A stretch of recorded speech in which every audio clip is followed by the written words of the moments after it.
Friends of Oak Hills, this is Pastor Dale with our weekly video Touchpoint. Today is Thursday, May 21st, 2026.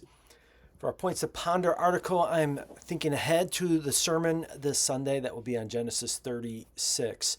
This is titled, Why Edom? Genesis 36 contains an extended genealogy of the family line of Esau. Once again, in our study of Genesis, we ask about the value of chapters like these. Edom is the nation that arises from the family of Esau. Throughout Old Testament history, Edom plays a prominent counterpart to Israel. The king of Edom denies passage to Israel after the Exodus. There was conflict between Israel and Edom during the reigns of Saul and David and Solomon and Jehoshaphat and Jehoram. Then, when Jerusalem was destroyed by Babylon in 587 BC, Edom stood by, celebrating Israel's fall.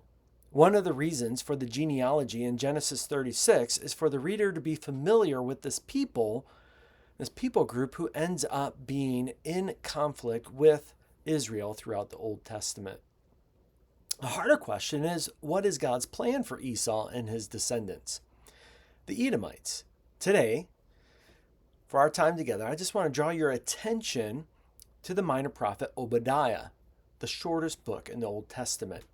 Obadiah is just one chapter with 21 verses, but the focus of his prophecy is Edom.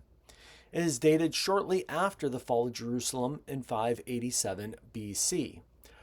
Obadiah starts with delivering God's message to Edom. God says, "Behold, I will make you small among the nations.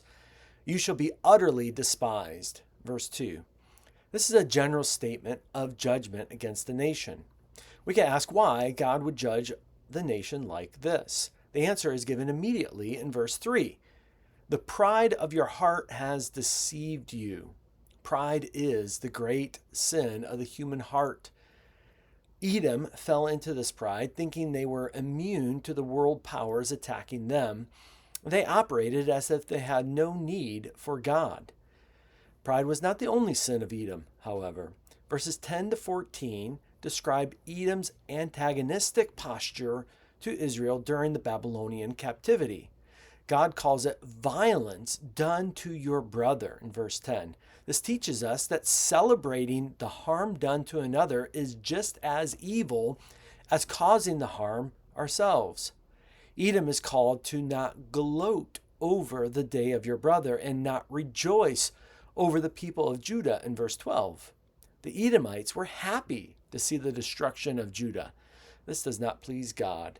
And then in verse 14, we hear that Edom hindered the escape of fugitives from Jerusalem. The prophet writes, "Do not stand at the crossroads to cut off his fugitives. Do not hand over his survivors in the day of distress." Following in the footsteps of their forefather, Esau, the Edomites despised God, his ways, and his people. The judgment of God is clear for those who reject him. Verse 15 of Obadiah says, "For the day of the Lord is near upon the nations. As you have done, it shall be done to you. Your deeds shall return on your head." Historical accounts indicate that Edom was displaced by the 2nd century BC and the people scattered no more to be a nation. What does God want us to learn from the example of Edom? Let me highlight two truths. First, God's people will always have enemies, but God will protect his people. Edom was an enemy of Israel throughout the Old Testament. In the end, however, Israel was preserved while Edom is no more. This carries over to the church in the present age. There have been many enemies of the church over the centuries, but God continues to preserve his church. Jesus promises in Matthew 16:18, "I will build my church, and the gates of hell will not prevail against it." This is a very encouraging thought and truth, as we may be tempted to think that the powers of this present darkness will overcome the church. That is just not true. And secondly, God patiently endures those who reject him to make known not only his power over his enemies, but also his mercy to those who are saved by grace through faith. No enemy of God will escape his just punishment. This does not give us, however, any reason to gloat, for we deserve the same just punishment for our sin. It is only by his mercy that we are saved. Let us rejoice then in his kindness toward us in Christ Jesus. We get to talk more about that on Sunday. If you're available this weekend, I know it's a holiday weekend. Many people are traveling, but we look forward to worshiping together on Sunday morning as always. A few things to highlight this week here in May, a busy season for many of us, the end of school year. We are praying for the Dunning family. John Dunning is the RUF minister for K-State, and this week he is in Florida with students at their summer conference. So we could be praying for the ministry of that summer conference, pray for the safety of those who have traveled and bring them back. And then as John enters into the summer months, pray for refreshment and rejuvenation after a long school year serving on campus there at K-State. He has training seminars and he has fundraising, so there's many things that we could be praying for John and Tricia. They've been celebrating the graduations of two of their own kids. Lucy graduated from college this year, and Jack graduated from high school. So let's be praying for the Dunnings here this month. Looking ahead to the summer, we have good things coming in the life of Oak Hills. We are going to kick off our summer on June 7. Following the worship service, we have our summer picnic. We host this at West Flanders Park, just north of our church building, off of 55th Street. We'd love for you to join us. We'll be grilling hot dogs and brats and enjoying fellowship there at a beautiful setting at the park.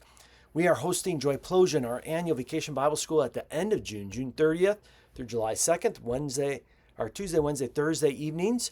We'd love for your kids to be a part of that. Registration is going to be opening very soon here this week, and watch for that and be prepared to begin to share details with friends and neighbors and co-workers. We'd love to see many kids be a part of what we're doing. And then our men are planning Bible studies that are going to get kicked off here in June. Watch for information about that. And then the women are going to be live streaming to the Gospel Coalition's Women's Conference here in June. And there's details in our bulletin and the Touchpoint.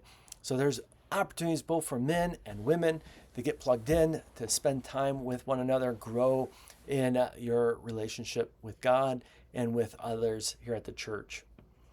Well, thank you for joining me this day for Joyplosion. It's always a pleasure to be with you. I look forward to worshiping with you this weekend. God bless.